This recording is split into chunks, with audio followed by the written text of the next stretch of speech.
Hello mga core, natapos natin yung wire installation sa Yamaha Aerox version 3. Ayan si Sir No from Palo Alto, Calamba. Tapos yan, ang inabin sa atin ni Sir, ito yung ating Senlo X1 GT na 70 watt. Tapos wheel passing na rin yan. Tapos yung GT yan nasa gilid na. So yan, sample tayo.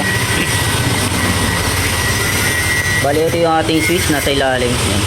Lubing nito ay yellow yan, request ni Sir, yellow.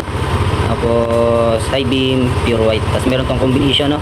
Sabay na dito sa stock high beam. Makikita yan, no? Nag high beam din siya. Okay. Tapos pagka naman naka-off, pwede mo pa rin magamit yung stock. Tapos passing, ito yung ating passing. Passing, low meron pa rin. Tapos pure yellow, pure white. Pure white meron pa rin. Okay.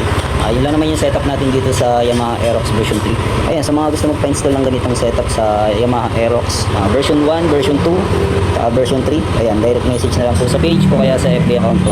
O kaya visit kayo dito sa shop ko sa Banay-Banay, search nyo lang Parades Banay-Banay Kabuyaw. Ayan, makikita nyo na yung shop, no? Okay.